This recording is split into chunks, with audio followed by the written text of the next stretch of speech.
Hey everyone, welcome to my channel. In today's video, I'll show you how to identify duplicate records in your dataset using a simple yet powerful Power Query trick. This technique allows the developers to quickly identify duplicate entries. So first, I'll walk you through the dataset and then we'll see how to detect those duplicates using Power Query. So see here, this employee data we'll be using for today's session. And you can see there are multiple duplicates in this data set. For example, for Bernie, it is duplicated. Then at the end for Cherry, the records are duplicated. Then for Angelo, the records are duplicated. So likewise, there are several duplicate records we have in our data set. So now we'll see how to identify these duplicate entries using Power Query. So let's first go to Power Query. So go to Transform Data and then click on Transform Data.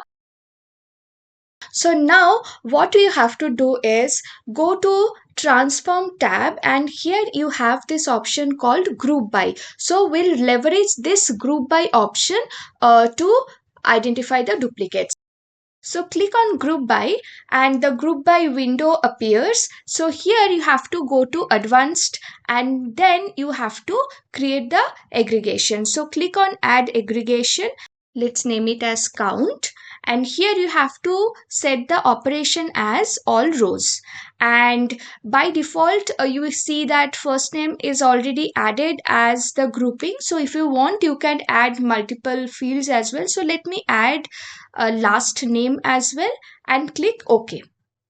Okay, so now you see here this count field that I have created is showing the number of records per each row. So as we have already seen that Bernie has duplicates, so it is showing 2. Similarly for Cherry also it is showing 2. Similarly for Jolie, there are 3 records, that's why it is showing 3. And also for Angelo it is showing 2. So this is how, using this Group By option, you can easily create a column to identify the number of duplicates in your records. So this is how, leveraging this Group By option, you can easily create a column to identify the number of duplicates in your dataset. So now let me just close and apply.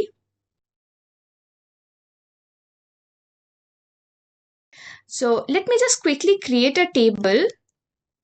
I'll include first name, last name and count.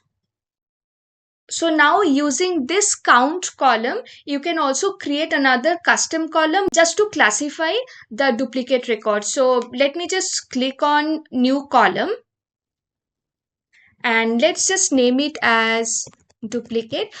So the main intention behind creating this field is to show the word duplicate wherever there are duplicate records for a particular row. So the condition will be if, and then I'll use the count column that I have created. So employee count greater than 1, I'll show duplicate. So duplicate within double quotes. That's it. Let's save it. Now let me include this field. So now it is very much convenient for you, right? So wherever there are some duplicate records, the particular row shows duplicate. So now if you want to only see the duplicate records, you simply filter for duplicate and that should be all. You will be able to see the rows for which there are duplicate records in your dataset. So this is a very convenient option. Just using Power Query, you can easily achieve this. So that's all for today's video. Thanks a lot for watching. Bye bye.